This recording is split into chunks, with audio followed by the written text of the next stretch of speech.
It's a privilege for me to stand before you and share unto you what the Lord has just placed in our hearts.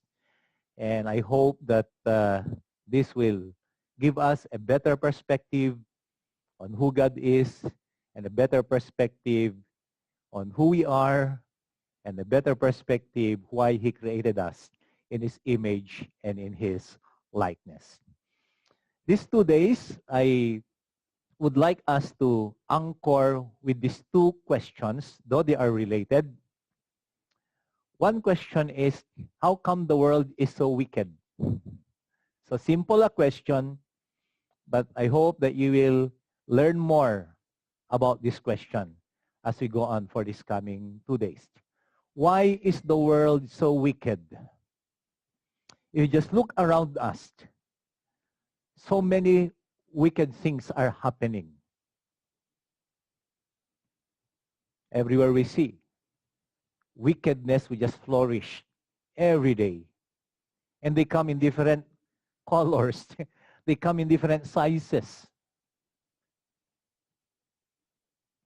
Hindi na lang ho tayo lalayo, mapatid. Let me tell you this with all my heart. Even within the body of Christ, how come with all the many teachings, with all the many equippings, with all the many learnings that we've been through as Christians, wickedness would still knock in our doors and wickedness would still enter among the body of Christ. And if may push it further, wag na ho tayong lalayo, even among us ministers, even among us pastors. How come? In spite of the many seminaries, in spite of the many conferences that we've attended, in spite of the many prayers and fasting that we've done, how come wickedness keeps on coming back over and over again? And so I would like to present unto you a perspective that maybe you can consider why wickedness is flourishing outside of Christianity or even within Christianity or even within among us pastors and ministers. Or the flip side of that question is, that's why I have two questions, the flip side is, how come there are so many promises in the scriptures and they are true? There are so many promises in the scriptures, they are true, and yet we don't experience them much. In the scriptures, I guess there are around more than 7,000 promises. 7,000 promises. But how come we don't enjoy them? Most of them. Or there are also many promises when somebody would pray for us or prophesy to us, we receive and they are true and they are yes. But how come after some time we don't walk in them? We don't experience them. Again, so simple a question, but I would want us to confront this because these are realities. These are realities among us. Many times Christianity, to a certain degree, is just like a cliche. Yung bang parang, kumusta ka, pastor? Mabuti, maganda. And yet, when you go back to your home or to our families, so many struggles, so many challenges out there waiting for us. But because we are Christians, but because we are pastors, we need to say, mabuti, maganda. Well, that's true to a certain degree. But I want us to stand again in a position wherein there are still challenges that we are facing every day. How come? In spite of the many promises, in spite of the many, many prophecies that we've been receiving, not only for ourselves, but even for our family, not only for our family, but even for our community or for our city. We've been shouting, the Philippines is for Christ. The Philippines is for Christ. And that's true, but how come we don't get to see it? Instead, if we are so realistic, wickedness still flourishing in the four corners of our nation. We've been shouting, Bulacan is for Christ. Nueva Ecija is for Christ. Isabela, Quirino, Cagayan is for Christ. Zambales is for Christ. Tarlac is for Christ. Yes and amen. But if you look around, how come we don't see sometimes even just glimpses of these promises? So I want us to stay in that position. Yes, there are so many good things that God is doing in us. Personally, family, community, city, nation. Yes, there are some. But we know and we know deep inside our hearts that we are still longing for something. We know that there's something more that Christianity should offer unto us. That there's something more that Christianity should offer to our nation, to our province, to our city, to our town, to our barangay, to our churches, to our families, and even to us as ministers and pastors. We know that Christianity has something more. But how come we don't experience them to a higher degree? And that's where I want us to stand. That's why, to remind us of this question, I will put 2 question marks. Parang ii. So it will always remind us that this teaching is trying to answer these 2 questions. Okay? There will be more questions, but I want us to be connected with these 2 questions. How come wickedness keeps on flourishing and flourishing?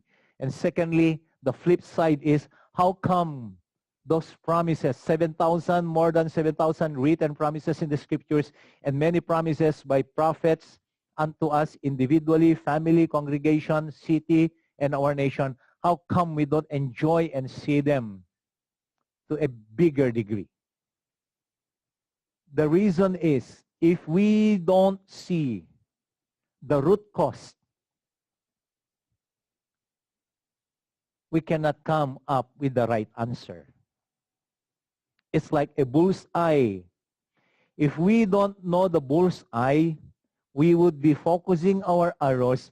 Even though we will fly 100, 1,000 arrows, if we don't know the bull's eye, we will never hit our goal.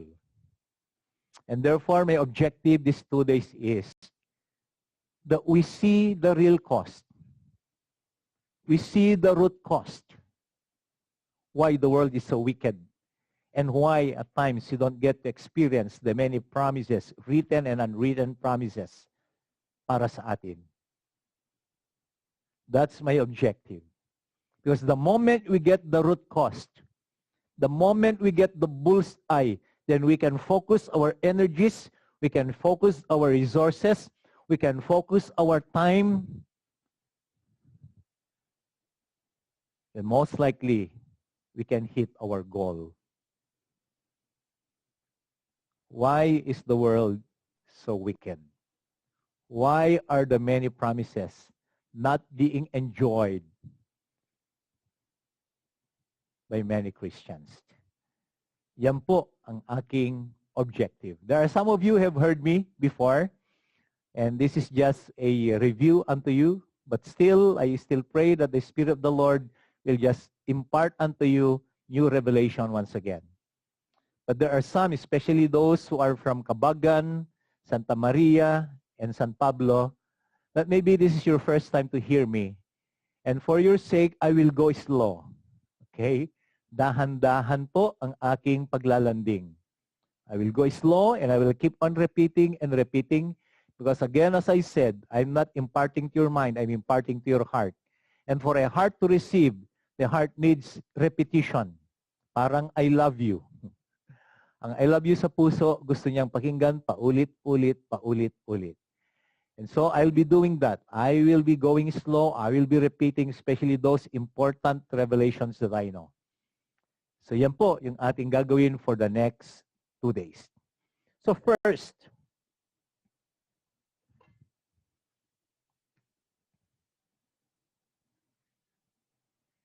okay, that is theta. And I will use theta to represent God. Well, we've been in the ministry for quite some time, and I know that we have so much revelations already that we receive about God. But let me tell you, He is infinite. We can never know Him. The limited mind can never know an infinite being. And therefore, I would encourage you to always be in a position of receiving a revelation. I love what one of our mentors would always say. Sabi niya, do you want to receive a revelation? Very simple. Very simple. How? Just say, I do not know. And you say, I do not know, then revelation will just come in. Okay? We have an infinite God. But I want to emphasize just one of His many, many attributes. Just one. He is an all-sufficient God. Amen. He is an all-sufficient God. When I say all-sufficient God, He is complete. He doesn't need anything to smile. He doesn't need anything for Him to be happy. He is complete by Himself. He is perfect by Himself. An all-sufficient God. In time past and even in the future, He is complete. He is all-sufficient God. He doesn't need anything for Him to be able to live. He is an all-sufficient God. Put that into your mind. That's the one attribute that I want you to be with me all throughout this equipping. He is an all-sufficient God. And therefore, if He is an all-sufficient God, when He would do something, He would do it on His own volition. He doesn't need to explain it. He doesn't need to justify it if He will do something. And even though He will say something about what He would do, we still don't know the full extent of the reasoning behind Him, why He is doing something. Because He is an all-sufficient God. Okay? Because He is an all-sufficient God. And therefore, every time He would do something, I would like us to remember this word.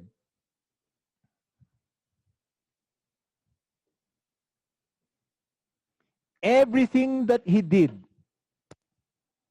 He opted it. It is His own volition. It came from the infinite mind. We cannot comprehend the infinite mind. It came from Him. We cannot fathom the infinite mind. He opted. Sariling desisyon niya. May sarili siyang dahilan kung bakit ginagawa niya ang mga bagay-bagay. There are times na sasabihin niya kaunti yung dahilan niya, but that's not the whole spectrum because He's got an infinite mind. That is an all-sufficient God. Okay? That is an all-sufficient God. So,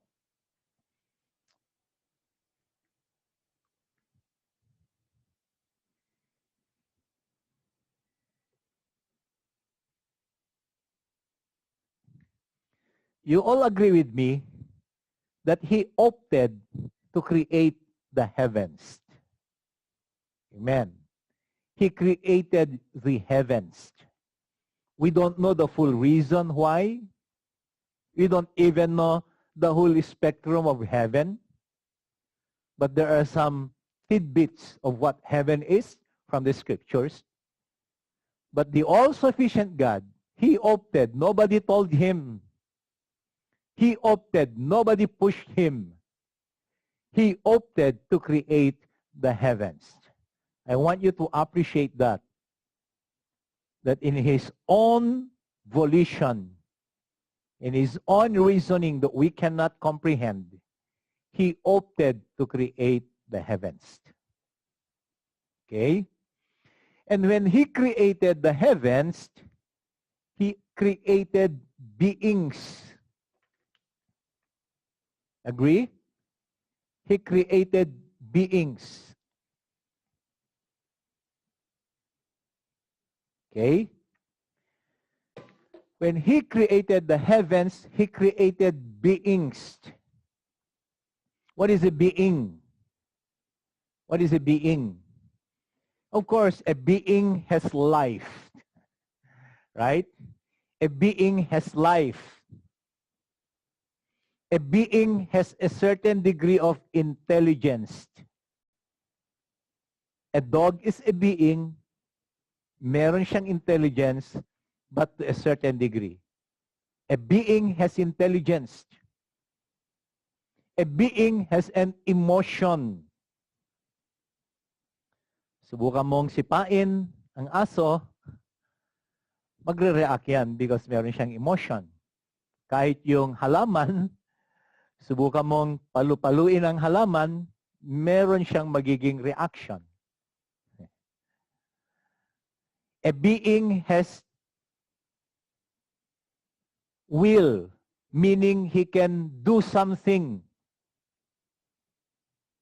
He is free to do something. He is not a being if he is not free to do something. It is not a being if it is not free to do something. A being has form. A being has form. A being has also movement. A being can also communicate. That's a being.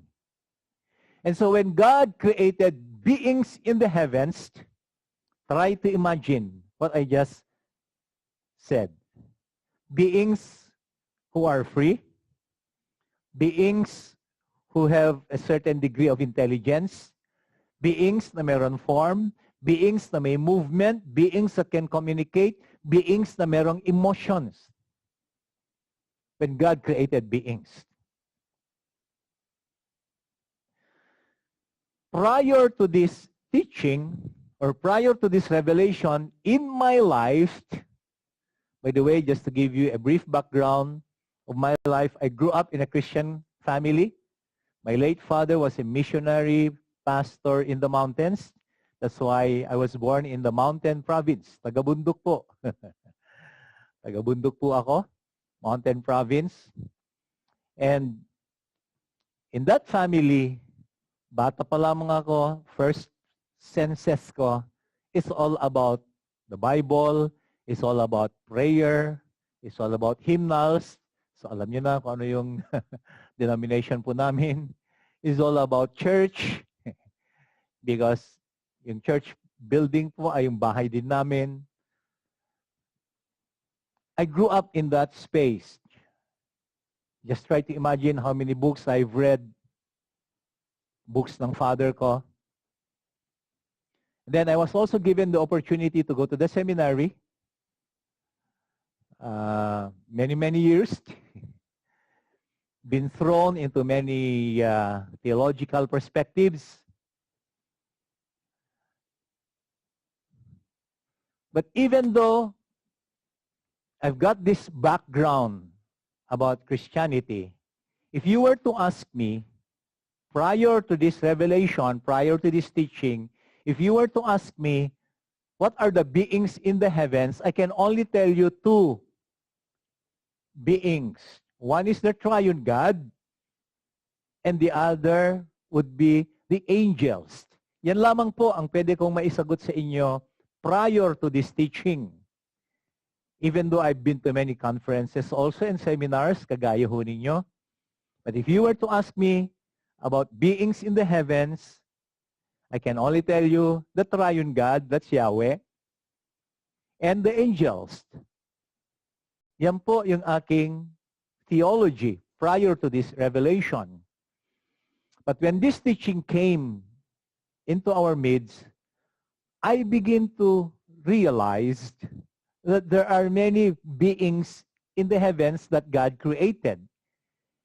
And it is very important that we should know these beings. I will tell you more in our coming equipping why we should know these beings. Very important that we should know the beings that Father God created. But these 2 days, I will just mention unto you some of them. I will just mention unto you some of them.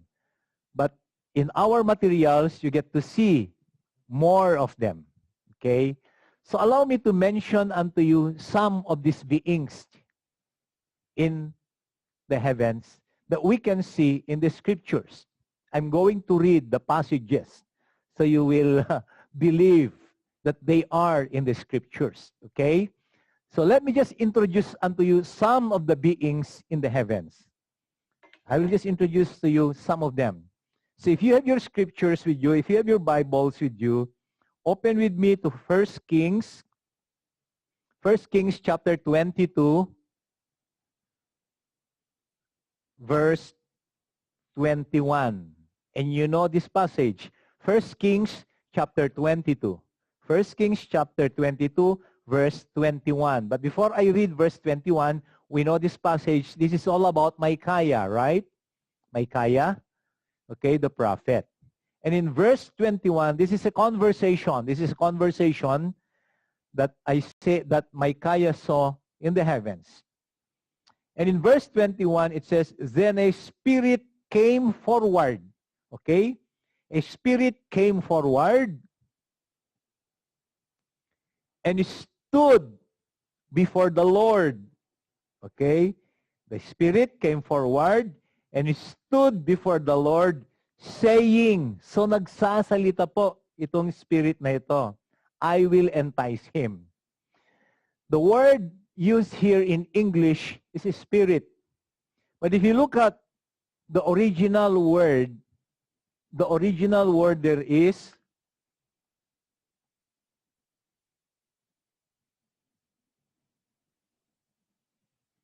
Ruah. And Ruah is a being. Why?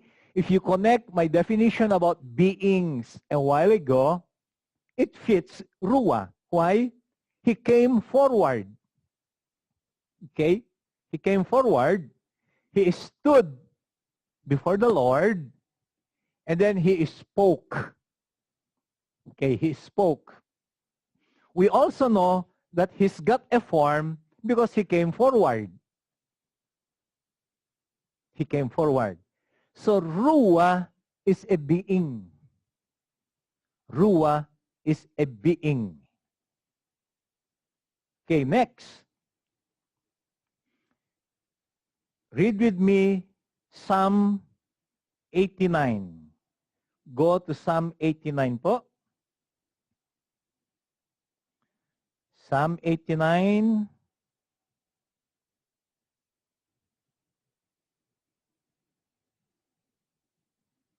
Verse 5. Psalm 89, verse 5. Are you there? Psalm 89, verse 5 says, let the heavens praise your wonders, O Lord. Let the heavens praise your wonders, O Lord. The English here, I'm reading from the ESV, by the way. The English word here is heavens. But the original word used there is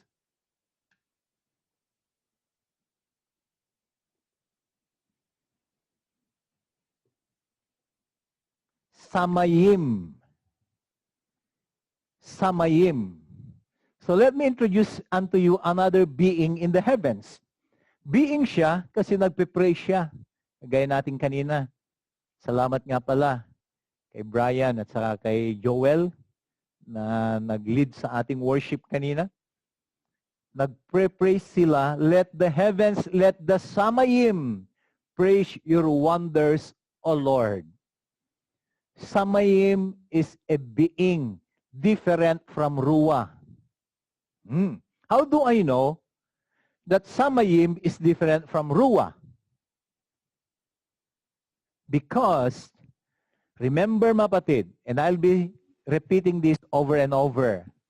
The writers of the scriptures use words that they are familiar here on earth to describe what they see, what they experience, or what has been told unto them about the spiritual things. Ulitin ko ho. The writers of the scriptures, they use familiar words on earth to describe what they see, what they experience, or what has been told unto them about the spiritual things. The fact that the writers of the scriptures describe Ruah in 1 Kings 22:9 in 21, and the writers of the scriptures describe Samayim, use the word Samayim in Psalm 89 verse 5, will tell us that Ruah is different from Samayim, but they are both beings. Magkaiba po sila. Otherwise, if they are the same, the writers of Psalm should have used Ruah din, right? Pero hindi eh. Samayim ang ginamit. Parang ganito. A lion and a tiger, they are both beings. They belong to the animal kingdom. But a lion is different from a tiger. The fact that we've named this animal lion and this animal tiger, they are different animals. But they are both animals. The same thing with Ruah and Samayim. The writers describe the beings in Psalm 89 verse 5 as Samayim, praising God, praising the wonders of the Lord. And the writers of the scriptures describe the being in 1 Kings 22:21 as Ruah, who stood, who stepped forward, and who spoke. They are two different beings in the heavens. Let's continue. Psalm 89 verse 5, let the heavens praise your wonders, O Lord, your faithfulness in the assembly of the holy ones. In my ESV, the last part is in the assembly of the holy ones. If you look at the original word of the holy ones, the word used there is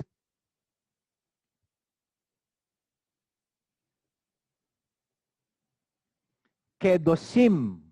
I hope nababasa po ninyo yung sinusulat ko. Kedosim. Another being in the heavens. Why? If the heavenly ones ay pareho doon sa holy ones, dapat pareho yung name. Sorry po. But the fact that the writers use a different word to describe these beings are different from these beings, and these beings are different from these beings. Now you begin to see that there are so many beings in the heavens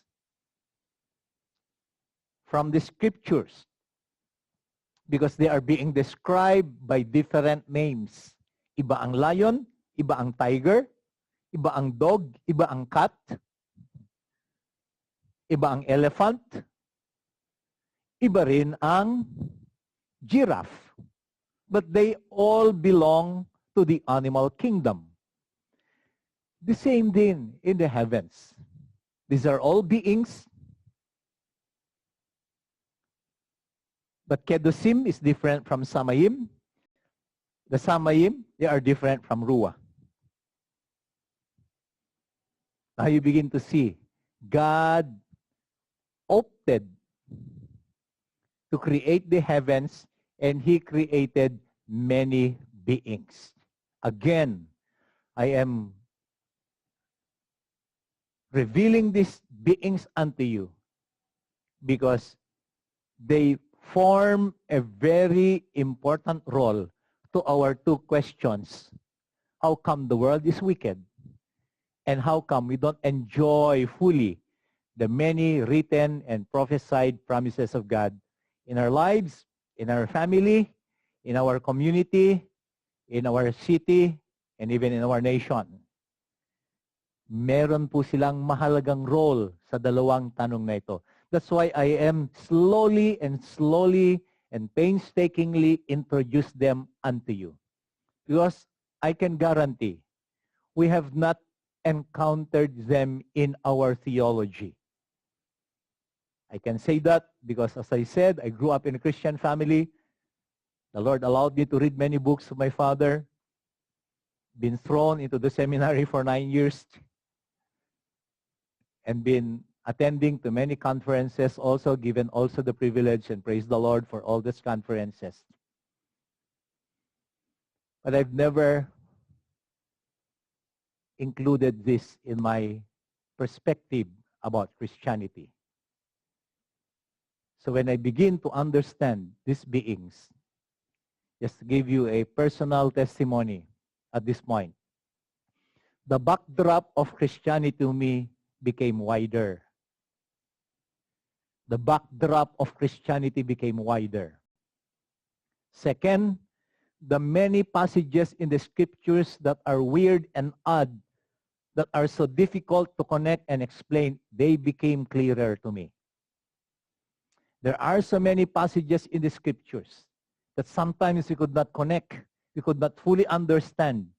But when I received this revelation, these passages, they became clearer and they became more relevant to me. Not only that, when this revelation came, I begin to appreciate more why Jesus Christ came here on earth. He did more than what I've known before. Jesus Christ fulfilled more than what I've known before about his coming here when I understood this revelation. So please bear with me. I'm walking so slow just for the sake of those who are first time to hear me regarding this. I will introduce another beings again, group of beings. Let's go to Job. Job 38. Job chapter 38. Okay, are you there? Again, I'm still reading from ESV. Job chapter 38. And I'll be reading verse 7 only. But we will go back to this passage later on, don't worry. Job chapter 38, verse 7. Are you there? Gusto ko kasing mabasa po ninyo. Pero kung meron kayong computer sa tabi nyo ho, i-google ho ninyo, makikita nyo. Alam ni Google ang original word. Lahat ng ito. Mababasa nyo rin kay Google yan. Makikita nyo rin po. Okay. Job chapter 38, verse 7. When the morning stars sang together. Wow. When the morning stars sang together.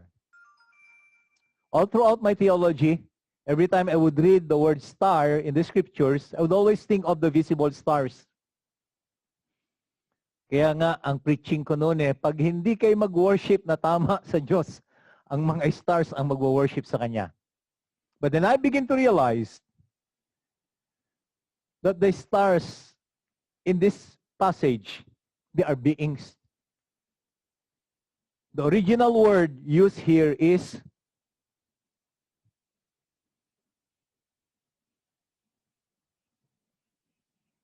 kokebim.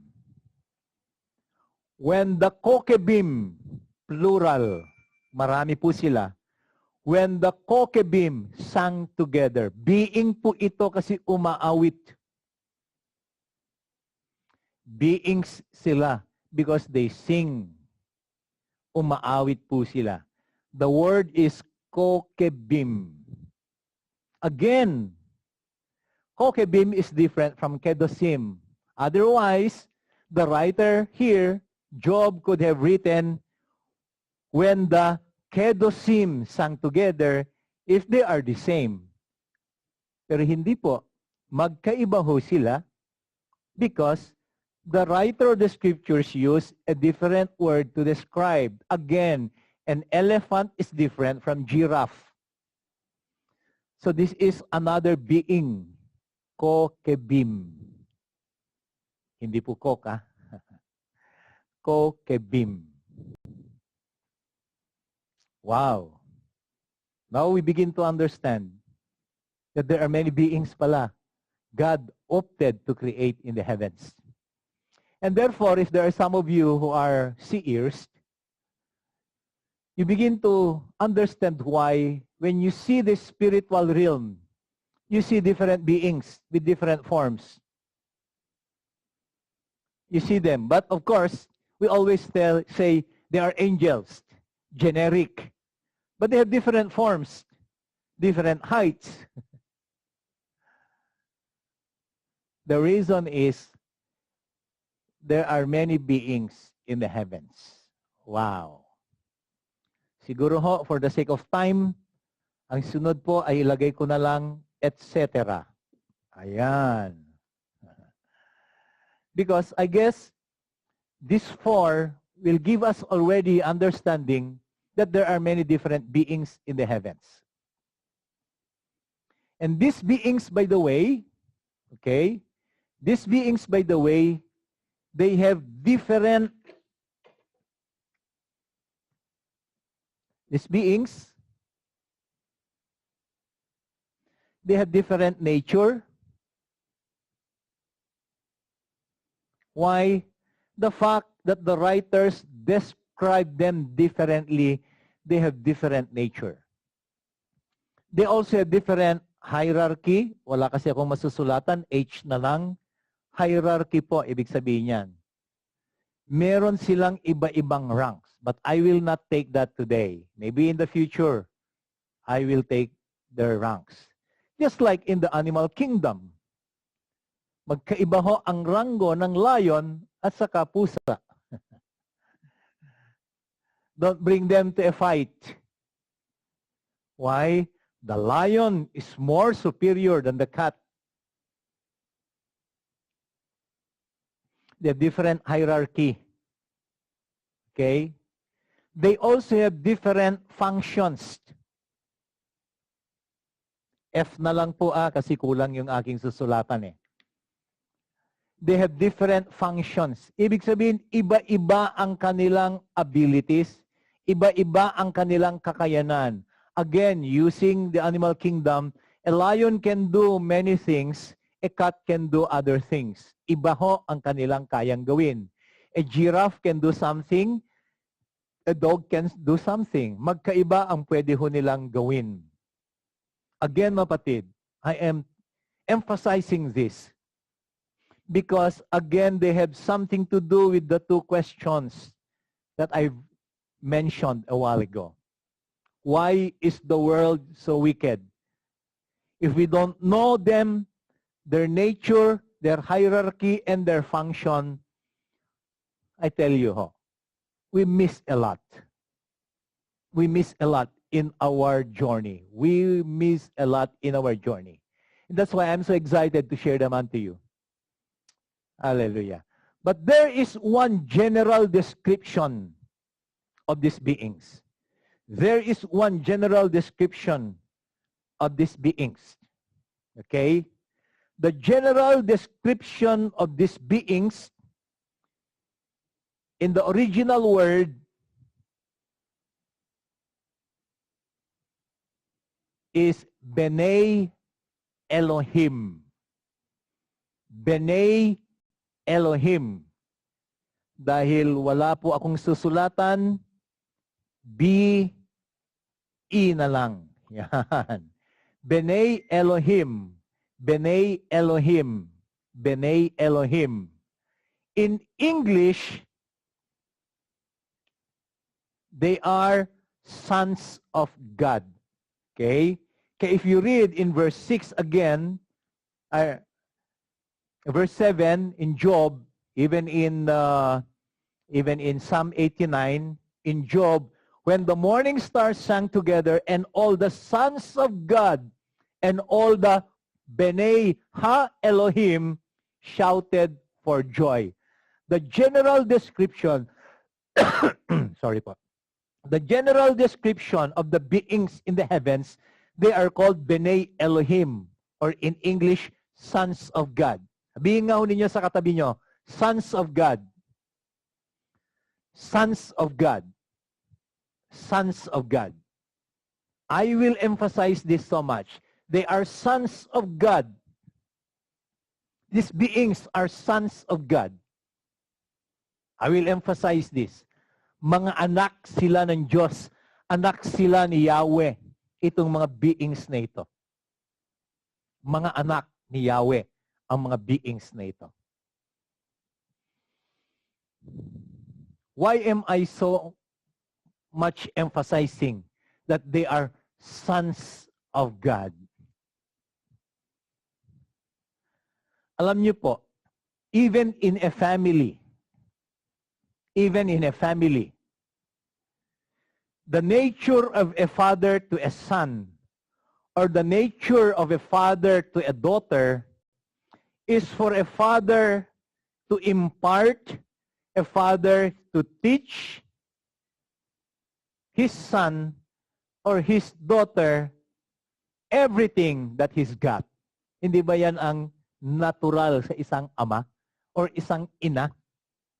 The nature of a father or a mother is to teach, to impart, to give whatever they know to their children. That's the nature. That's the normal tendency of a father to a son, a father to a daughter. Turuan, ibigay. That's why we have this saying called father like son, mother like daughter. Father like son, mother like daughter. Why am I emphasizing this so much, mga kapatid? Listen. If they are sons of God, and they have been with Father God for eons of years, for many, many years, if they have been with Father God for many years, now let me ask you, how much knowledge do they have? How much knowledge did they receive from Yahweh if they've been with Him for eons of years? Well, most likely, they've received tons of knowledge, tons of intelligence. Why? That's the tendency of a father to a son.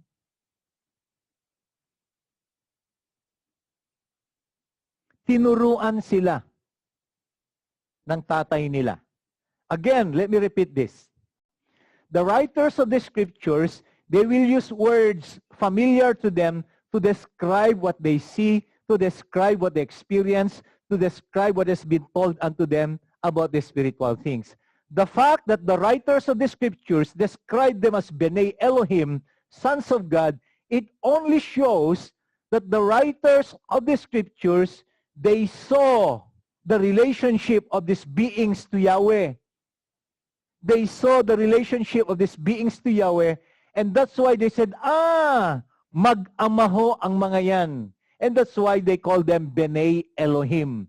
Otherwise, if he is a manager and they are employees, dapat hindi B'nai Elohim ang description. Dapat ang description, employees. Why? Ang nakikita nilang relationship ni Yahweh and the beings is a manager and an employee. But no, the writers use B'nai Elohim, sons of God, sons of God. And therefore, the writers saw and experienced that these beings, the relationship to Yahweh is a son to a father. Nakita nila yung relasyon. Parang ganito po. For example, hindi nyo kilala si Lawrence, si Pastor Lawrence. Hindi nyo siya kilala. Then you happen to see na meron siyang kasamang ganitong kalaki na lalaki. Hindi nyo kilala. And then you begin to observe Lawrence at saka yung lalaki na kasama niya. You observe them for 1 hour, you observe them for 2 hours, You observe them for 3 hours. Then all of a sudden, sabi mo, mag-ama nga yung dalawang yan. What made you conclude na mag-ama ho silang dalawa? Because of their relationship. Maaring pag-uusap nila, maaring how they treat with one another. Mag-ama nga yan. Makikita mo rin kapag ang isang tao at saka yung kausap niya at kasakasama niya ay manager at saka employee, right?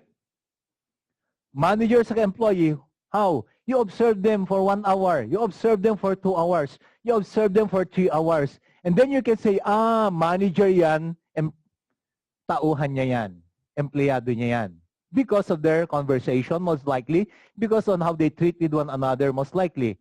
The fact that the writers of the scriptures describe these beings as B'nai Elohim, B'nai Elohim, B'nai Elohim, it shows unto us that the relationship of these beings to Yahweh, they are sons.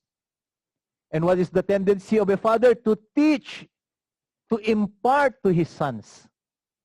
That's the tendency. So let me ask you, how much knowledge do they have? They receive so much, but they are not omniscient. Okay?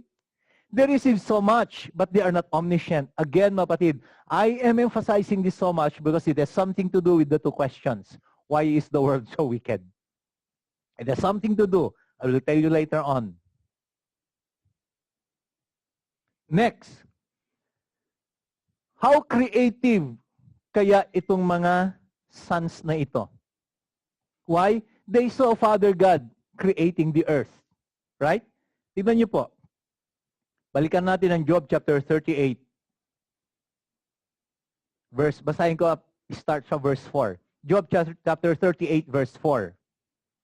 Are you there? Job chapter 38 verse 4. It says, "Where were you when I laid the foundation of the earth? Tell me if you have understanding. Who determined its measurements? Surely you know." Ang pinag-uusapan dito ni Yahweh sa ni Job ay ang creation. Or who stretched the line upon it? On what were its bases sunk? Or who laid its cornerstone? When the morning stars sang together, and all the sons of God shouted for joy. This passage is telling us when God was creating the Philippines, the sons of God, the B'nai Elohim, they were with Him. When God was creating Kabagan, the B'nai Elohim, they were with Him. When God was creating San Pablo, the B'nai Elohim, they were with Him. When God was creating Santa Maria, the B'nai Elohim, they were with Him. They saw everything. When God was creating Cagayan, Isabela, Quirino, Vizcaya, Zambales, Nueva Ecija, Pampanga, Bulacan, when God, Aurora, when God was creating these provinces, the B'nai Elohim, the sons of God, they were with Him. They even shouted for joy. They know more our provinces, they know more our cities, they know more our nation than us. And therefore, they can be creative. They can be creative. Yes, they're not creators, only Yahweh is creator, but they can be creative. Tinuruan din sila, alam nila kung anong laman dyan. Most likely, they also saw Father God wield certain degree of power. Tanong ko ho, how much power kaya can they also wield? Definitely, they can wield more power than us. Why? They've been with Father God. They saw how Father God would wield this power. They know more than us. They can wield more power than us. They can be more creative than us. They have more intelligence than us. Because they've been with Father God for eons of years. And the tendency of a father is to teach a son. To teach a son. Again, I am emphasizing this because I'm going to connect them to the questions, why is the world so wicked? And how come we cannot experience those many, many promises, even though they are true and they are amen? Pangunahan ko na ho kayo, may kinalaman ho sila sa dalawang tanong kong yan. Why is the world so wicked? Okay. Ulitin ko po. Just to summarize this portion, as I'm going to give you a 5-minute bladder break. Just to summarize this portion, God, who is an all-sufficient God, perfect, He's complete, opted on His own volition, without somebody telling Him, opted to create the heavens. And when He created the heavens, He created beings. He created beings. And when He created beings in the heavens, He created many different beings. Different in nature, different in hierarchy, different in function. Why? Because the writers of the scriptures describe these beings with different names, different description. Ruwa is different from Samayim. The word themselves would tell us magkaiba po sila. Samayim is different from Kedosim. Kedosim is different from Kokebim. Kokebim is different from Ruwa. Kokebim is different from Samayim. Marami pa ho yan, pero ito lang po ang pinakita ko sa inyo. But they have a general description. Lahat ng mga beings in the heavens, they have a general description. Their general description is called B'nai Elohim. B'nai Elohim. In English, sons of God. Okay? In English, sons of God. B'nai Elohim, sons of God. But there is another group of beings in the heavens.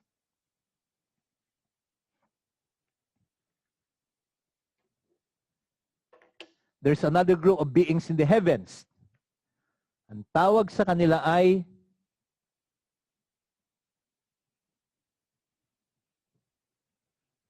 Malakim. From the word malak. In our English translation, they are called angels. Malakim means angels. And let me emphasize this. Malakim or angel is not a proper noun. It is not a proper noun. It is a job description, meaning messenger. Okay? Messenger. Iba po sila sa mga beings dito. They are called malakim. In Greek, angelos. In English, angels. And malakim or angelos is not a proper noun. It is a job description. Trabaho po. Ito ay trabaho. Anong trabaho po nila? Messengers po sila. Sila po ay tigahatid ng anumang layunin at ipapagawa ni Yahweh. Messenger po ibig sabihin. I hope I made myself clear. However, the sons of God,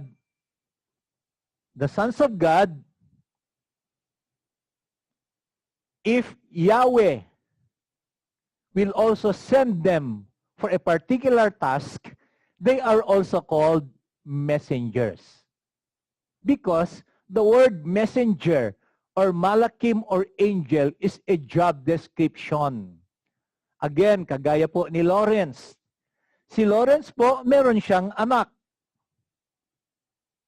Pero pag inutusan niya yung anak niya, ang tawag doon malakim, messenger.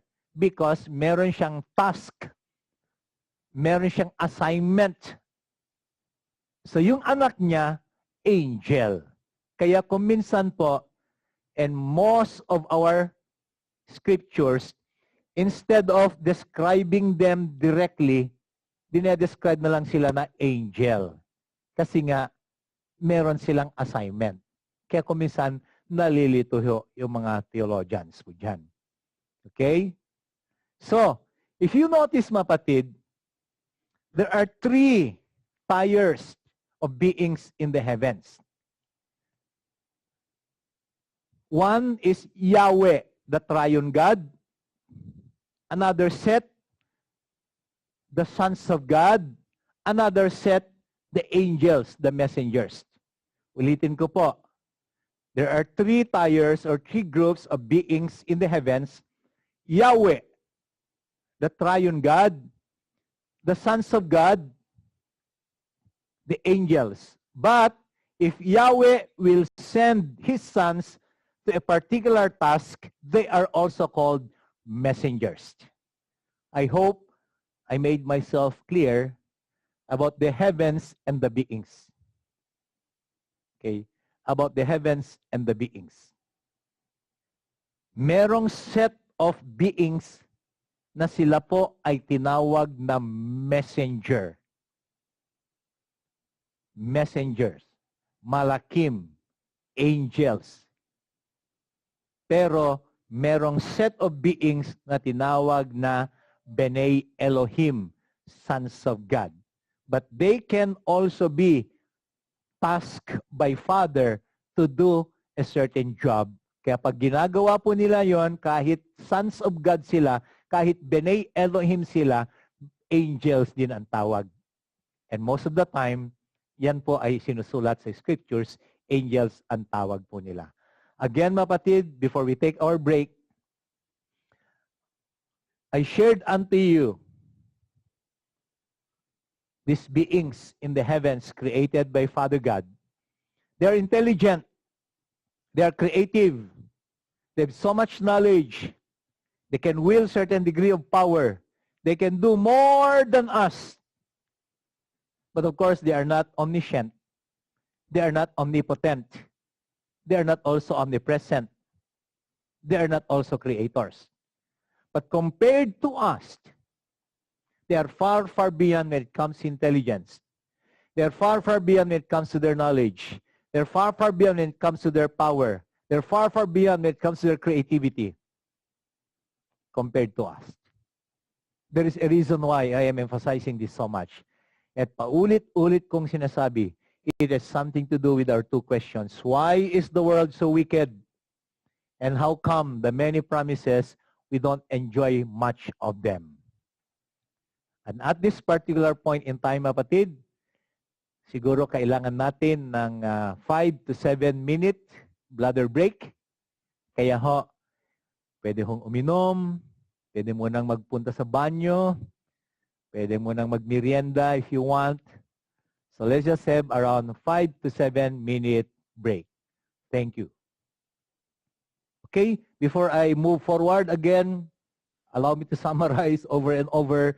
One of the reasons why I keep on repeating this, mga kapatid, is because this has been hidden from us for thousands of years. Sa theology po natin, hindi ho ito tinuturo. But I'll guarantee you, they play a very important role with these two questions. Or they play a very important role when it comes to the realization of the kingdom of God in our respective places. That's what I discovered. Again, God, an all-sufficient God, opted to create the heavens. And when He created the heavens, He created beings. And when He created beings, He created many of them. And they have different nature. They have different hierarchy. They have different functions. Now, let me give you a tip. When it comes to functions, God created them for a reason. Hindi niya sila binigyan ng functions for nothing. And that's where we get to be excited sana. What are those functions given to this for? And their general description, they are called B'nai Elohim, sons of God. Kung anak sila ng Diyos, the tendency of a father or a mother to a son or to a daughter is to teach, to impart. Gusto nga niyang maging kamukha. Gusto niya yung ginagawa niya, gagawin din ng anak. And for eons of years, they've been together, so the knowledge, the intelligence, the creativity, the power, and everything that these sons of God received from Father God would always be far, far beyond than us. Okay? A very special group of beings in the heavens. There is another group of beings in the heavens called Malakim, angels. They are not, angel is not a proper noun, but it is a job description, meaning messenger, different from these beings. But of course, when Father God would send these beings to a particular task, they are also called messengers. Kaya in our English translation sa Bible, most of the time, angels lang sila tinatawag. Kaya very generic. Again, we have a all-sufficient God, and then one day, He created the earth. He created Cagayan. He created Isabela. He created Nueva Vizcaya, Quirino, Aurora, Nueva Ecija, Bulacan, Tarlac, Zambales, Bataan. He created the earth. And when He created the earth, He also created beings. Okay, hindi ako masyado magtatagal dito because we know this. And yung beings, tawag niyan ay Adam. By the way, Adam means dirt or humanity. And if you read Luke chapter 3 verse 38, Adam, son of God. Pinaparaphrase ko na lamang po, binibilisan ko kasi alam natin to, son of God din ang Adams. Anak din. So I'm just paraphrasing now. Now, if we are to look at what God opted, He opted to create the heavens, He created beings. He opted to create the earth, He created beings. And when He created beings in the heavens, different nature, different hierarchy, different functions, but their general description is B'nai Elohim, sons of God. When He also created beings here on earth, He also called humanity sons of God. So what can you observe dito po when God opted to create the heavens and the earth? What can you observe? He created a family. Him being the father. And we have sons here. We have sons and there are messengers. He created a family. Kaya nga, tatay ang tawag sa kanya, Abba. Why Abba? Because he's got sons, he's got sons. Abba, Father. He's got sons here, he's got sons here. Now, ang tanong,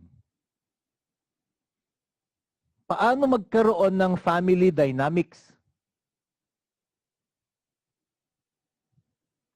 Mahirap, nasa Saudi yung ibang pamilya, nasa Pilipinas yung iba.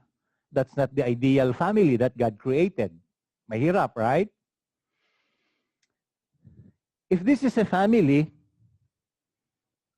paano yung dynamics? God would not do something that's not perfect, right? When He opted to create a family, and we have sons here, for the sake of communication, we will just describe them as unembodied sons. Walang nahahawakan, nakakagat, nakatawan. Pero being sila. Kagaya rin natin sila, nag-iisip, may emotions, may will, may buhay, nagkumikilos, naglalakad, nagde-decide. They are not also perfect like us. So, unembodied sons, dito, bodied sons. May katawan, nahawakan, nakakagat. So, we have two sons in the family. Unembodied sons and bodied sons. In our discussion, sometimes I call them mga elder brothers. Kasi nauna silang na-create. Mga kuya at mga younger brothers. Mga bunso tayo. For the sake of communication lang po Hindi ito theology. This is not theology. Just for the sake to describe them. Because they were created first as sons. Sabihin na lang muna natin mga kuya. Because you were created later on, sabihin na lang natin mga bunso. For the sake of communication lang. Or unembodied sons and bodied sons. Now the question is, how can this function as a family? How can this function as a family? God is too wise.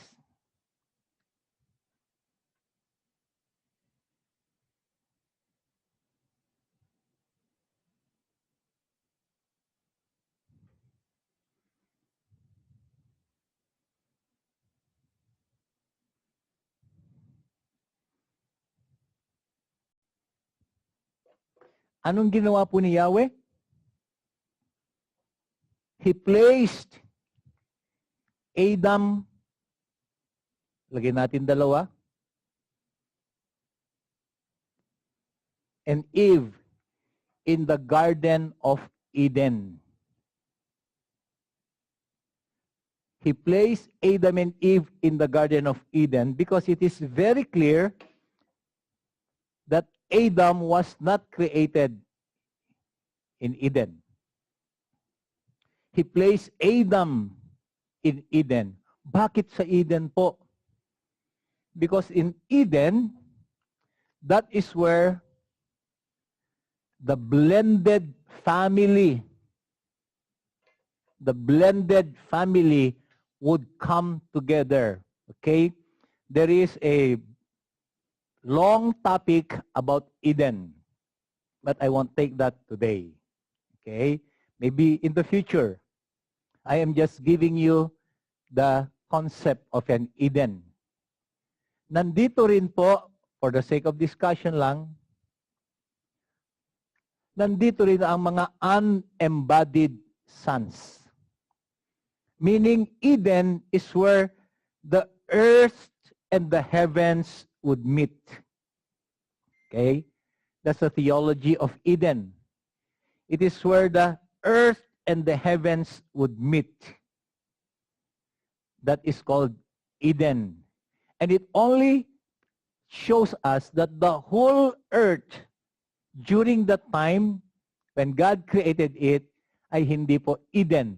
Because the mandate of God is multiply, replenish the earth, and subdue it. Ibig sabihin po nun, I'm just telegraphing it now, Adan, gawin mong Eden ang buong earth. Mag-multiply ka, gawin mong Eden ang buong earth so I can have fellowship with my sons here on earth.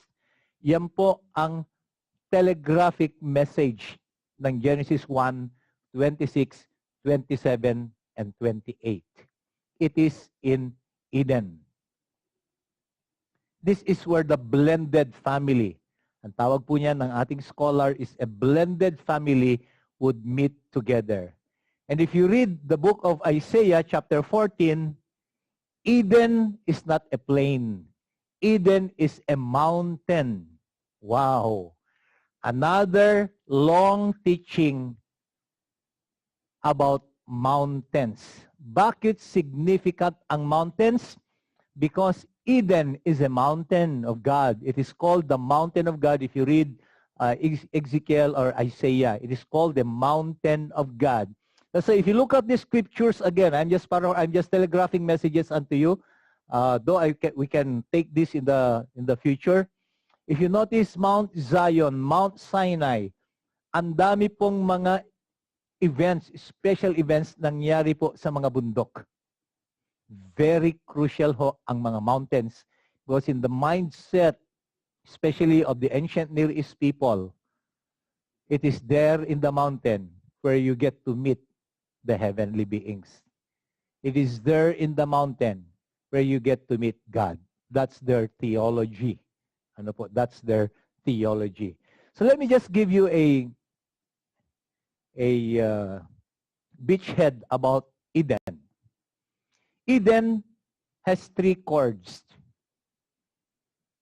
If you want to make your home as an Eden, be sure that these 3 chords are present. 1, there has to be what we call the steadfast love of God.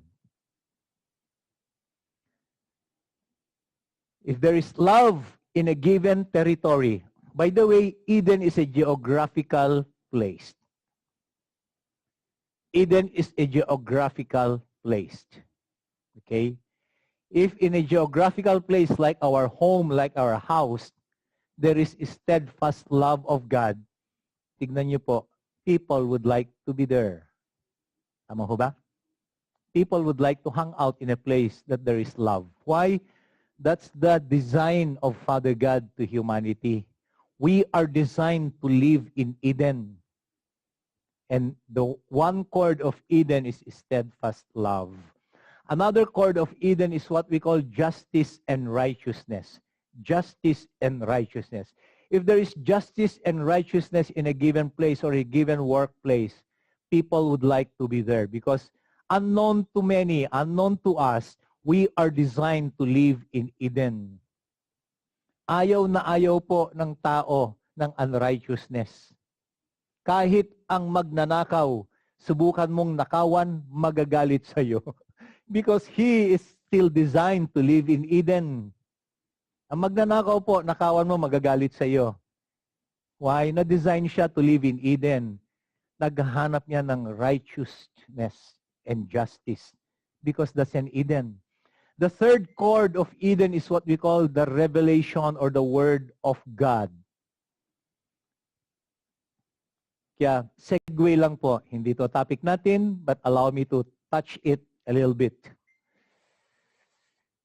You want people to come to the Lord? Set up places of Eden. Because when there is love in a given place, people would love to sit there. I always say this. People do not want to sit down with an angry person, even if you are right. People do not want to sit down with an angry person, even if you are right. And sometimes, even if you are rich, if you are angry, they don't want to be with you. Because deep inside, in humans, we are designed to live in Eden. And the number one chord of Eden is steadfast love. You may not have many things in life, but as long as the love of the Father is in you, you will always be attractive. People would love to hang out with you. People would love to sit down with you. Because that's Eden. You may not know it. You are bringing Eden wherever you go if you have the steadfast love of the Father. If you treat people with justice and righteousness, yes, you might not have many things to give them, but if you treat them with justice and righteousness, they will stay with you. They will hang out with you.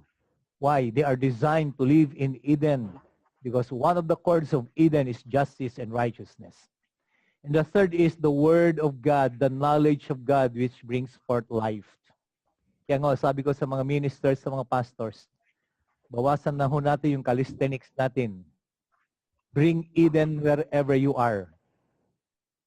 Make your place, make your home, make your workplace, make your territory an Eden by establishing the three chords, and I'll guarantee you, you will be attractive in the community. People would love to hang out with you. But that's not our topic. That's just a segue. We are designed to live in Eden because when we are able to replenish the earth with Eden, Abba is always there. Because in Eden, he would walk with us. He would walk with Adam in the cool of the day. And the sons of God and the Malachims would be there for us to work with us if there is Eden. That's why if you notice, mga kapatid, during Sunday when we would be in deep worship and celebration, the seers would see many beings. They would even see the throne. Why? That place becomes Eden. Why? During worship, there's love of the Father. There's justice and righteousness. During worship, wala nag-iisip na, nakawang ko to. Wala nag-iisip na, iisahan ko ito. No. Everybody would be in the same page. And everybody would be so open to hearing the Word of God. So that is an Eden.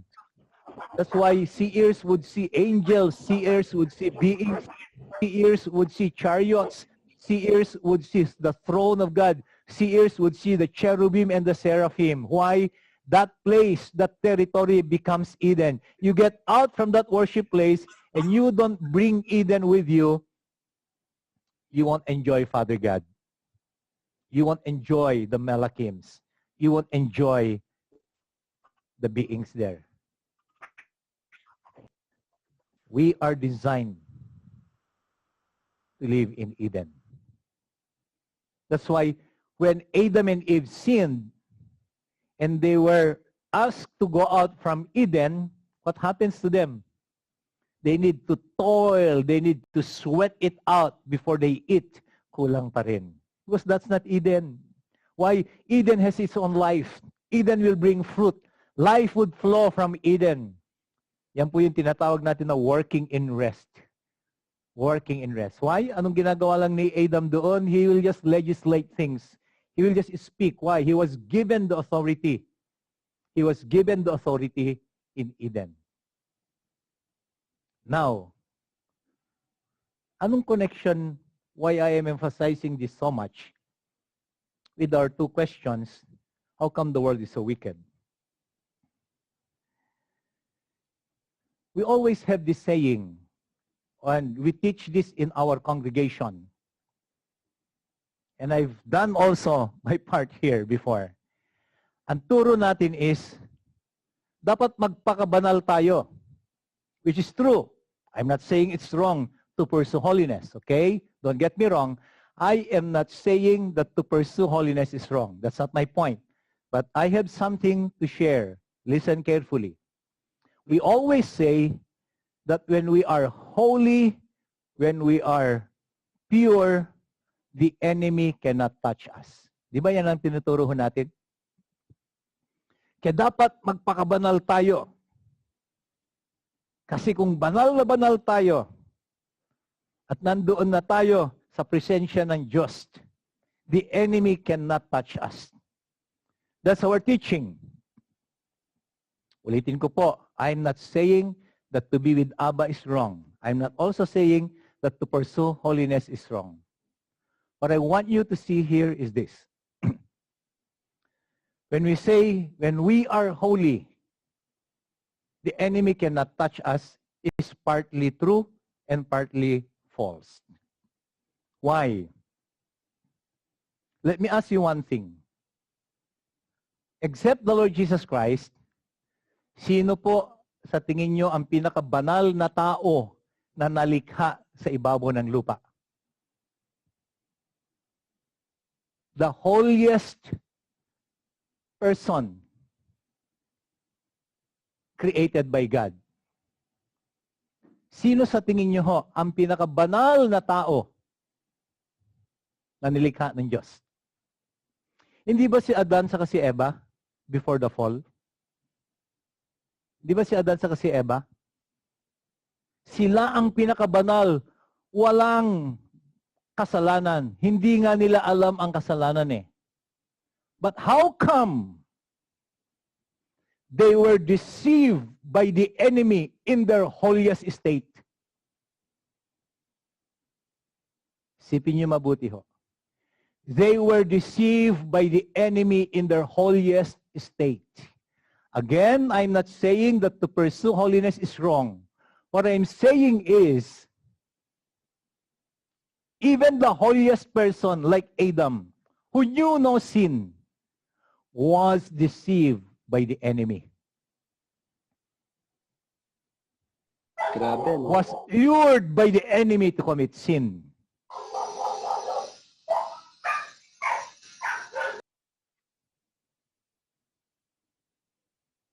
Ulitin ko ho. I started this teaching by saying, if we are not able to pinpoint the root cause why the world is wicked, our answers will never hit our goal. We cannot also come up with the right answer.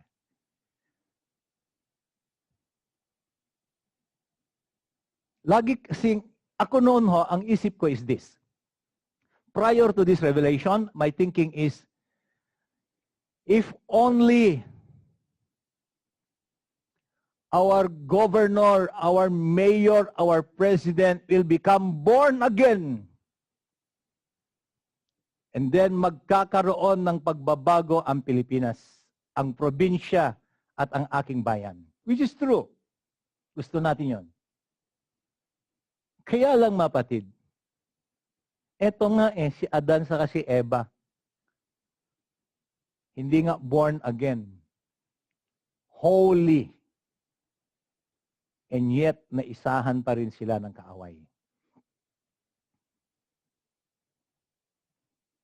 Because, if our mindset is this, kailangan kong ma-born again yung unbeliever para meron ng magandang mangyayari, kung yan lamang yung ating component ng pagbabago, tingin ko ho kulang.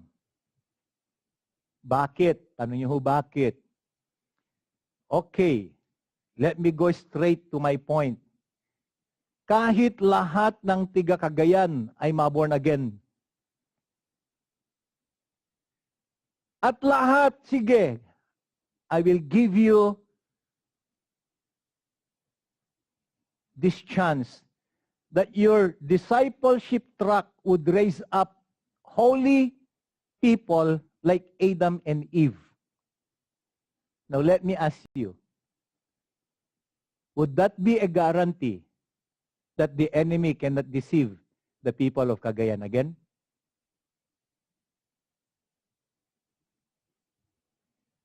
Tingin ko ho, madideceive pa rin. Why? Let me go back here.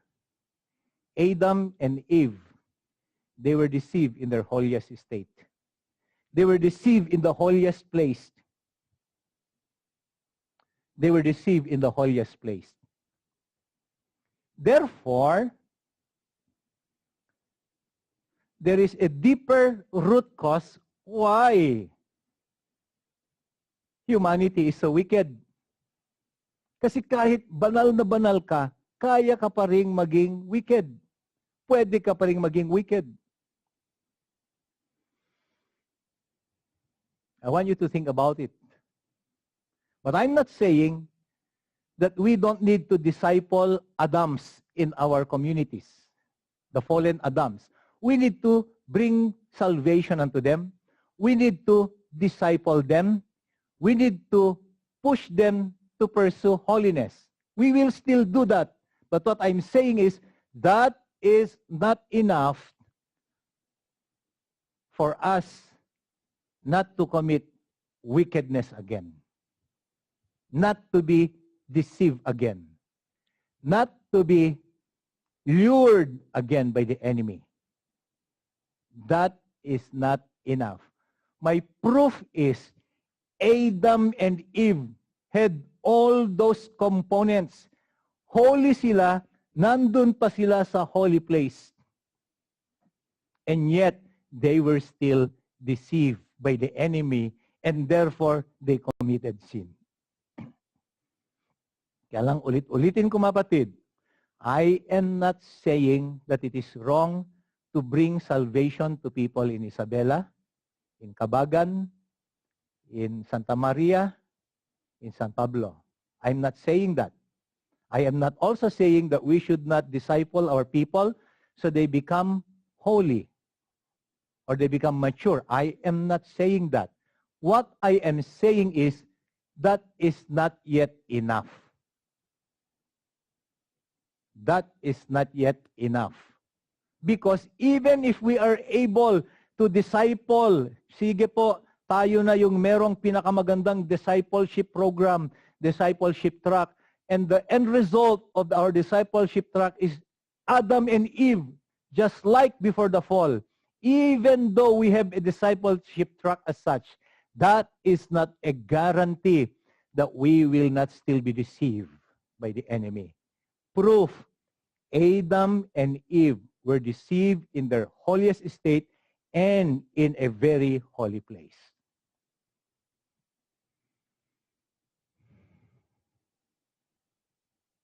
Take time to ponder about it. Maybe this is your first time to hear this. What I want you to realize kasi mapatid is, how come the world is so wicked? Lalo na tayo, we know sin already. You see, Adam and Eve, they did not know sin during the time, and yet they were still deceived.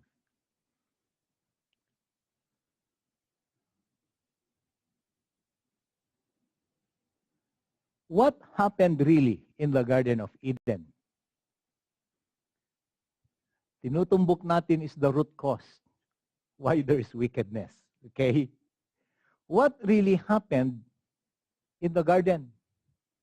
Because the moment we are able to see this, now we know the right answer to wickedness around us.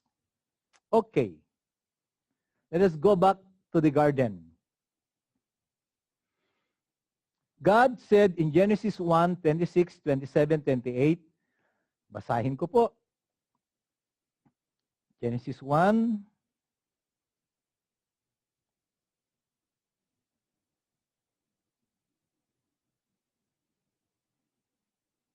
(26).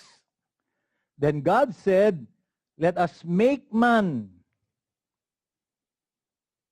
If you really study this, yes, the Trinity is here, pero nandun po yung mga sons of God. Job 38, kanina, nakita ho ninyo, nandun din sila. Then God said, let us make man in our image, after our likeness, and let them have dominion. Sinong may dominion po? Man, Adam, humanity. And let them have dominion over the fish of the sea, and over the birds of the heavens, and over the livestock, and over all the earth, and over every creeping thing that creeps on the earth. So God created man in his own image. In the image of God, he created him. Male and female, he created them. And God blessed them, and God said to them, be fruitful and multiply and fill the earth and subdue it, and have dominion over the fish of the sea, and over the birds of the heavens, and over every living thing that moves on the earth. And God said, behold, I have given you every plant yielding seed that is on the face of all the earth, and every tree with seed in its fruit. You shall have them for food. So what happened po dito? Ano po ang nangyari? Ulitin ko po. God is here. He would walk with them the cool of the day. He created Adam, humanity. And there's one thing he did.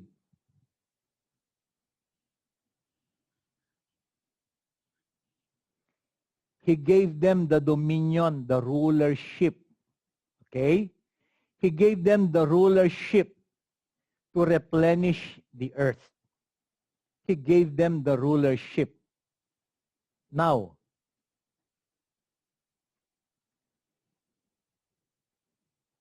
what happened afterwards? What happened afterwards? Alam po natin yung story that Satan deceived Eve. Of course, kasama na rin si Adam. I want us to understand yung portion na yon. Every time we would read Genesis chapter 3 or the fall, we call this the fall. Tama ho ba?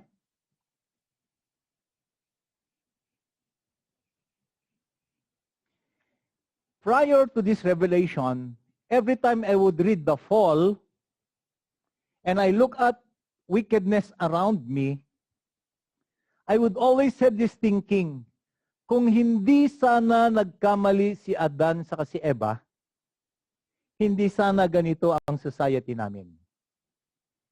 So every time I say that, sino yung sinisisi ko sa wickedness?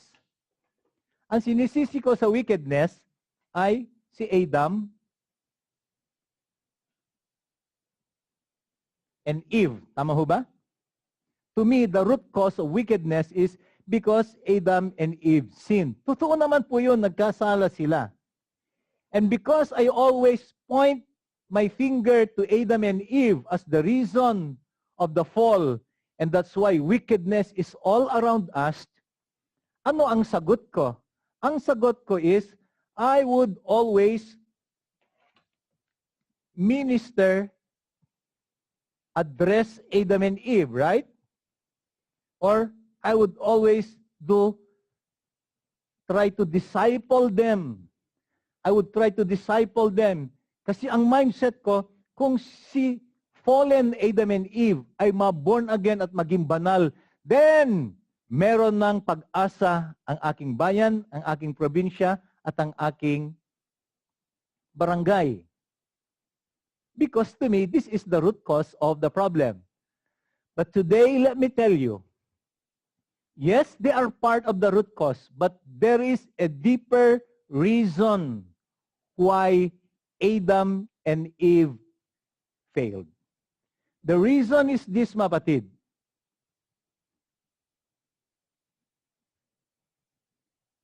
Some some of the sons of God, okay, dito tayo. Some of the sons of God who are intelligent, who are knowledgeable, who are powerful, who are creative, they rebelled against Father. They rebelled against Father. So please, pardon me, lagyan ko ng ganyan. They rebelled against Father, and they used their wisdom to lure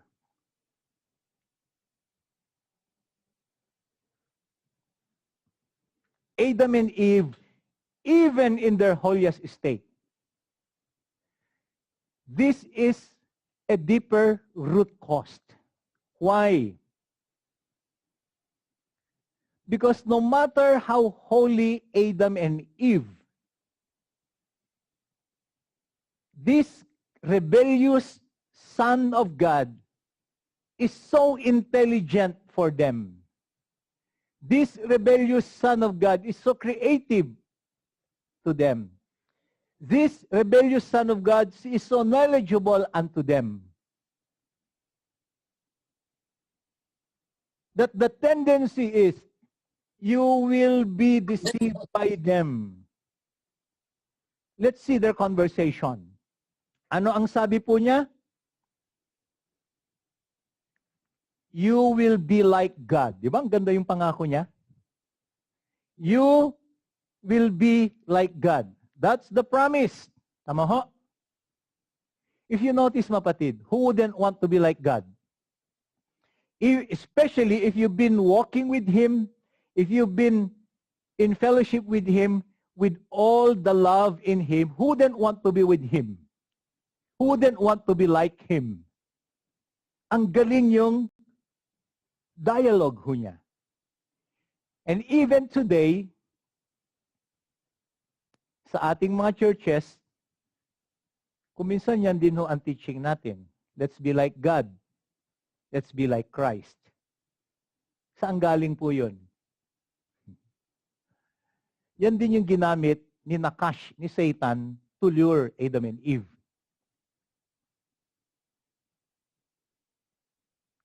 Yung intelligence niya, yung wisdom niya,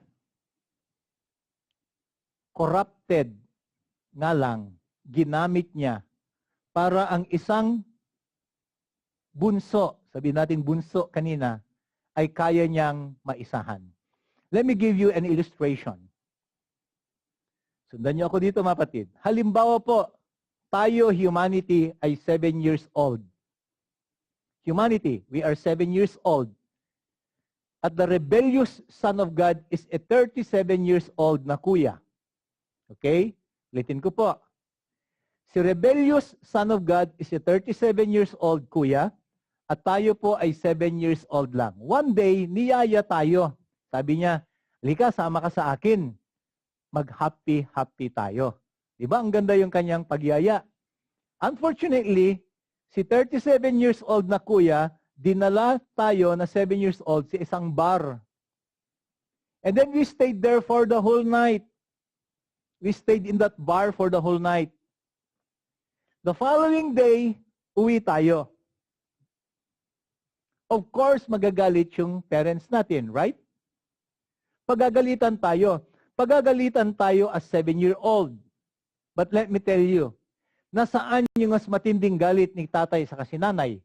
Si 7 years old o si 37 years old? Ang galit niya nandun sa 37 years old. Why? The 37 years old knows better. Si 37 years old, marami na siyang narinig kay tatay at kay nanay na pangangaral. And yet, nagrebelde siya. What I'm saying is, even the holiness of Adam and Eve can still be deceived by the intelligence, the knowledge, creativity of the rebellious sons of God. And therefore,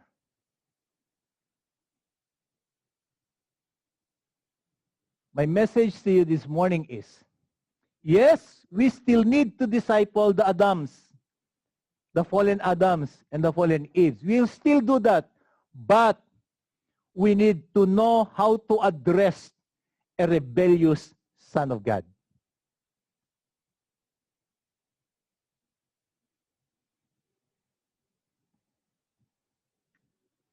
We need to know how to address a rebellious son of God.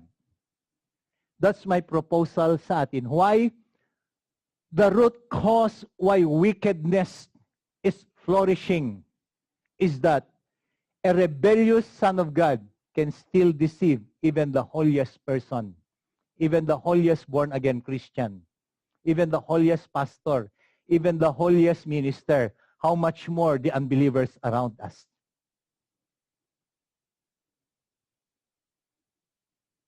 But the good news is, in Genesis 1, 26, 27, 28, Father God gave unto us the rulership. So, what went wrong? Adam and Eve violated something in the Garden of Eden that's connected with this root cause. They violated something in the Garden of Eden. What did they violate? Okay. Remember, God created a family. And therefore, in Eden, it is a family affair. And therefore, Abba is a father. Tama ho ba? Abba is a father in the Garden of Eden. Nawala? Abba is a father in the Garden of Eden. And one day he said, let them have dominion. Now listen to this. When Father God gave to humanity the dominion, He did not cease to be a father. He did not cease to be a father. Dapat po, ang ginawa ni Adam and Eve, when an intelligent being, when a knowledgeable being, when a creative being offering good from evil, talk to them, they should have gone to the Father first before doing something. Because that's the dynamics of Eden. He is still the Father even though He gave unto us that dominion. So what was violated here? They violated Him as a father and they did not function as sons and daughters. Ulitin ko po. They violated Him as a father, they did not function as a son and a daughter. Anong ginawa po nila? They became leaders. Why? Ang ganda-ganda yung offer eh. Would you want to be like God? Would you want to be like Christ? Ang ganda-ganda yung offer.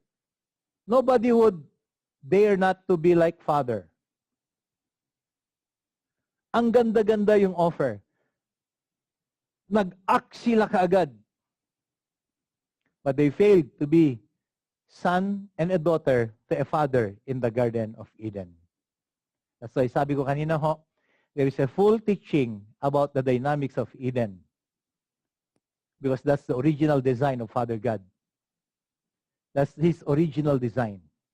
And Eden. So mga batid, let me go back doon sa question ko kanina. How come the world is so wicked? Because there are rebellious sons of God.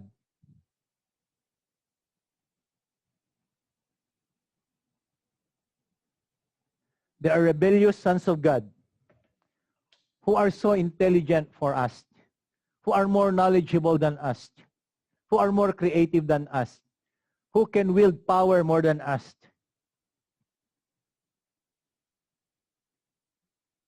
That even the holiest Christian, like Adam and Eve, can be deceived by them. Especially when we do not walk as a son and a daughter to a loving Father. That's the root cause. Yes, you will still disciple the fallen Adam, bring salvation unto them. They still need to become born again.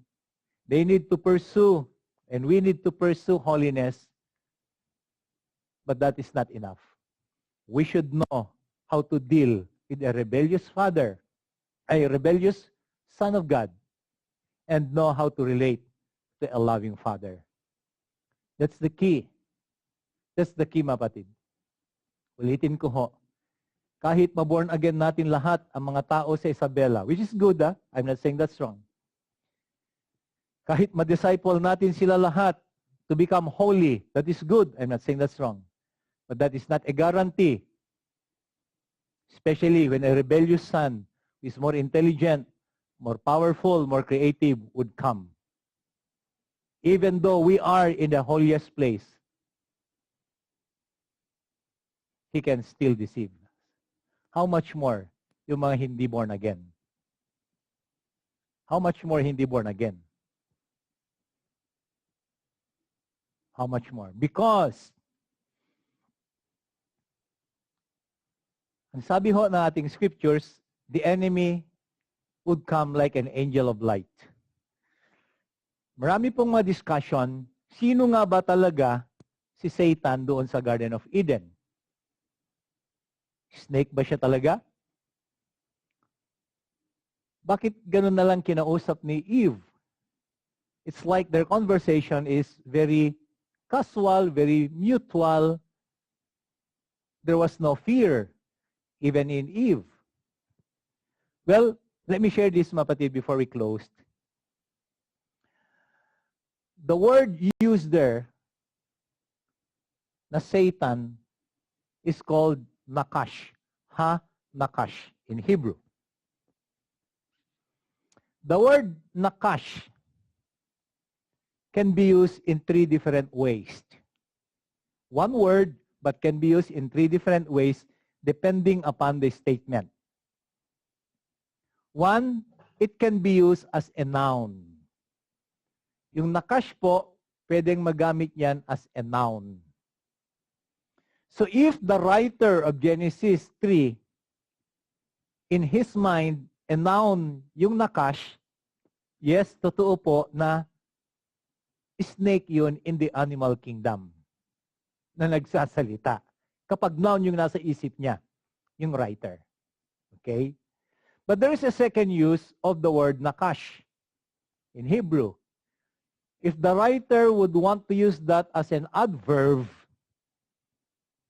the same word Nakash, pero ang ibig sabihin po niyan ay adversary. Kaaway. Okay. The same word, Nakash, pero ang ibig niyang sabihin ay adversary. So maaring yan yung nasa isip ng writer ng Genesis. Nung binanggit niya yung word na Satan in Genesis, baka nasa isip niya ay adverb, so adversary ang kanyang meaning. But there is another usage of the word Nakash in Hebrew, adjective. If the writer of the scripture has in its mind at ginagamit niya yung word na Nakash na adjective, ang meaning niyan ay bronze or shining one. Now, sa tingin niyo po, sino si Nakash doon sa Genesis 3? Noun kaya? Kung noun, ahas nga siya. Bang, hirap yatang kausap ang ahas. Lalo ng mga babae, natatakot. Adverb kaya? Adversary, kaaway? Pwede rin. Kaya lang kung kaaway yung kausap mo, most likely, ayaw mong maniwala. Right? O baka naman, adjective ang nasa mind ng writer ng Genesis 3. Ibig sabihin, bronze, shining one. However, if we jump to Isaiah 14 and Ezekiel 28, alam natin po yon that Isaiah and Ezekiel, they talk about Genesis 3. Wala kang makikita doon na ginamit yung Nakash na snake. Right? Hindi ko na lamang po bubuksan. Alam po ninyo yan. If you read Ezekiel and Isaiah describing Nakash in Genesis 3, the description is shining one, right? Full of wisdom and splendor, full of gems. He was in the mountain of God. Nandun siya sa Garden of Eden. He was in the mountain of God. He was the closest a cherubim doon sa throne of God. So ano tingin niyo po yung kausap ni Eve doon sa Garden of Eden? Most likely, isa po yan sa mga sons of God na nagrebelde. And let me tell you this, the sons of God, they were created wonderful. Kaya mali yung pinapakita sa atin sa mga pictures na si Satan ay maitim, may sungay at may fork. Mali po yan. Because the psyop of the enemy is, ang strength ng enemy ay kapag hidden siya, pag hindi mo siya kilala.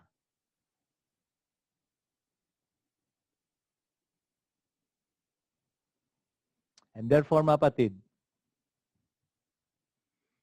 because there are rebellious sons of God. By the way, Satan is not a proper noun. Satan is not a proper noun. It is called adversary or shining one. Someone who goes against God. It's not a proper noun. Yung word na Satan po. So, maaring Son of God, full of wisdom, full of intelligence, full of gems, part of the divine family, but he rebelled. But nung nagrebelde po siya, yung kaalaman niya nandun pa rin. His intelligence, his knowledge, his creativity, his will, he can wield still power. Nandun pa rin sa kanya. Alam na alam pa rin niya ang Cagayan, because he was there when Cagayan was created. Alam na alam pa rin niya ang Isabela. Alam na alam pa rin niya ang Quirino, Nueva Vizcaya, Nueva Ecija, Tarlac, Zambales, Bataan, Bulacan. He knows so much. Worst, he's got a rebellious heart. He's got a rebellious spirit. And so my proposal is, we need to know and learn and understand how to deal a rebellious son of God. By the way po, hindi lamang pong iisa. Medyo marami ng konti ang nagrebelde. Pero mas marami naging loyal. That's the good news. More remain to be loyal with Abba. That's good news for us. That's good news for us. But there are some who rebelled. And let me repeat this again. These rebellious sons, they can deceive even the holiest man. Like Adam and Eve. Paulit-ulitin ko po yan. They can deceive even the holiest man like Adam. The holiest woman like Eve. Or let me use our lingo today. The rebellious son of God can deceive even the holiest Christian like Adam. Or the holiest Christian like Eve. That's how intelligent they are because they've been with Abba for eons of years. And some mapatid, I would encourage you, let's learn how to deal with a rebellious son of God and how to become son to a father in the Garden of Eden where we are. That's my proposal. Yes, we still do this. Gagawin pa rin natin po ito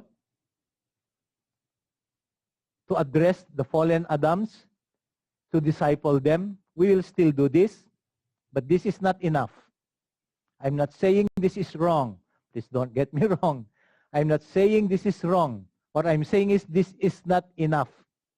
Because even, ulitin ko po ito, and I hope I'm getting across, Even if we are able to raise up Adam and Eve na holy na mga Kristiyano, which is good, but even if we are able to raise up Adam and Eve na holy in Cagayan, in Isabela, in Quirino, Nueva Vizcaya, in Tarlac, in Bulacan, in Zambales, in Bataan, in Nueva Ecija, even if we are able to raise up Adam and Eve holy, it is not a guarantee that the rebellious son cannot deceive us again.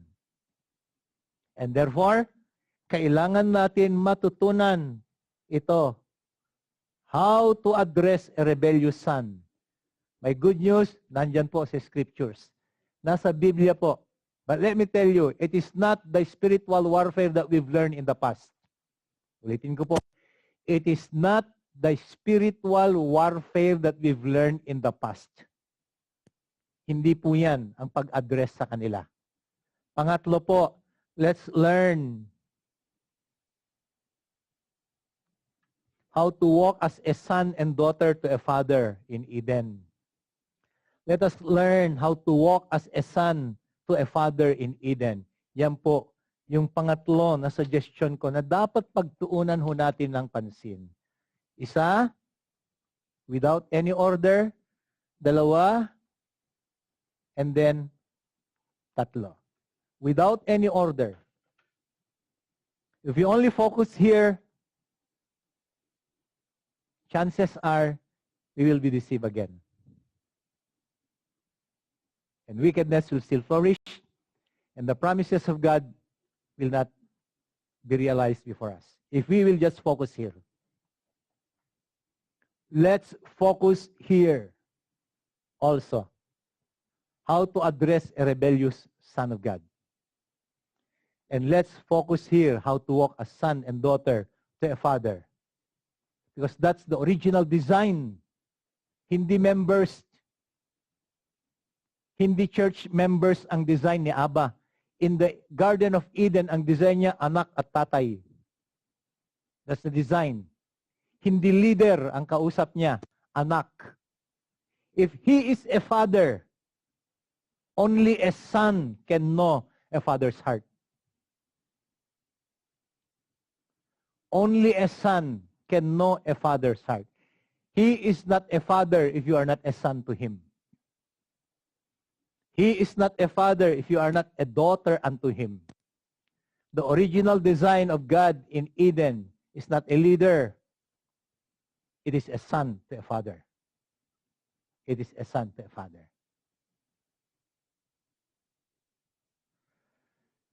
Before I close,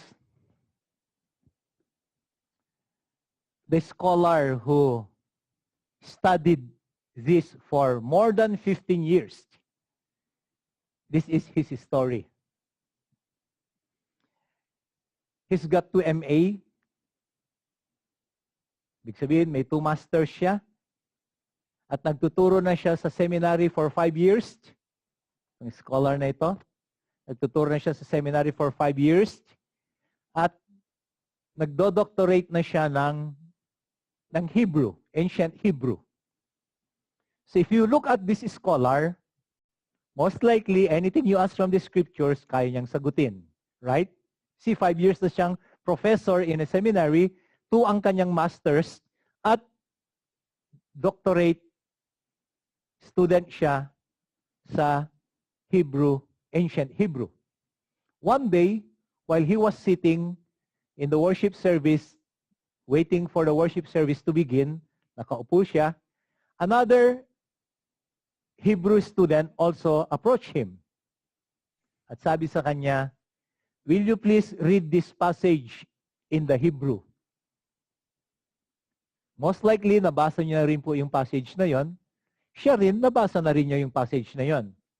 But when he was reading it in Hebrew, he was surprised to what he read. And that's why, for the next 15 years of his life, he spent studying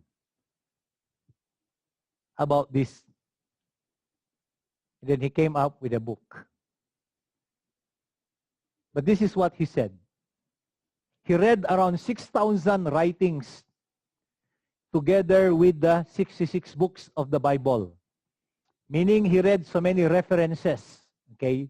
He read so many references written alongside the 66 books or written during the intertestament times, meaning from the Old Testament between a New Testament. 6,000 writings. And he can read these writings because he can read around 9 to 12 languages. Grabing scholar, no? He can read 9 languages. Kaya niyang basahin mga Sumerian. Kaya niyang basahin mga Mesopotamian. Marami ang kaya niyang basahin. Hebrew, Greek, Aramaic. 9 to 12 languages ang kaya niyang basahin. So he can read these 6,000 references written alongside with the scriptures. Ito po ang natagpuan niya.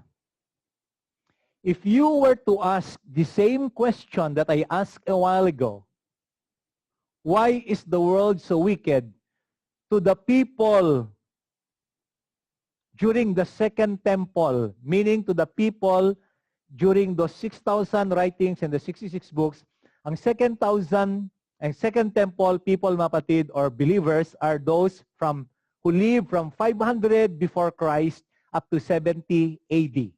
Ang tawag yan ay Second Temple Jewish believers. Okay? Because alam natin na nasunog yung temple noong 70 AD, right? At naitayo yung Second Temple around 500 or 450 before Christ. So, ang sabi ng scholar na ito, with the books that he read, sabi niya, if you ask the same question, why is the world so wicked, to a Second Temple Jewish believer, ang sagot niya ito, yes, because of what happened in Genesis 3. Okay, the fall. Because of what happened in Genesis 3. But, merong malaking but ang sagot ng mga believers who lived during the Second Temple. Ang sabi nila, yes, because of Genesis 3, but there are 2 more reasons. Wow. There are 2 more reasons why the world is so wicked if you ask a Second Temple Jewish believer. Ulitin ko po, a Second Temple Jewish believer lived from 500 before Christ up to 70 AD. Kung tanungin mo daw po yung mga believers na nabuhay dito, bakit ang mundo ay masama? Ang sagot nila, yes, because of what happened in Genesis 3. But there are 2 more reasons why the world is so wicked. At yung isa po, ituturo ko ngayong hapon. Ito pa ho, nakakagulat. Out of the 6,000 writings that he read, okay, out of the 6,000 writings that he read, only 3 or 4 times they alluded that the world is wicked because of Genesis 3. It means the 2 more reasons are worse than Genesis 3 why the world is so wicked. That's his conclusion. Ulitin ko ho. If you ask a Second Temple Jewish believer, a Second Temple Jewish believer lived from 500 years before Christ hanggang 70 AD. Tanungin nyo daw yung the same question ko kanina, why the world is wicked. Ang isagot nila, yes, because of what happened in Genesis 3, but there are 2 more reasons why the world is so wicked. Hindi lamang pala Genesis 3 ang dahilan kung bakit wicked ang mundo. May 2 pang dahilan ayon sa Second Temple Jewish believer. And out of the 6,000, more than 6,000 writings that he read, only 3 or 4 times that they alluded that the world is wicked because of Genesis 3. Meaning, the 2 more reasons that I'm going to tell you are far, far worse why the world is wicked than what happened in Genesis 3. And because of this, I will see you again, and this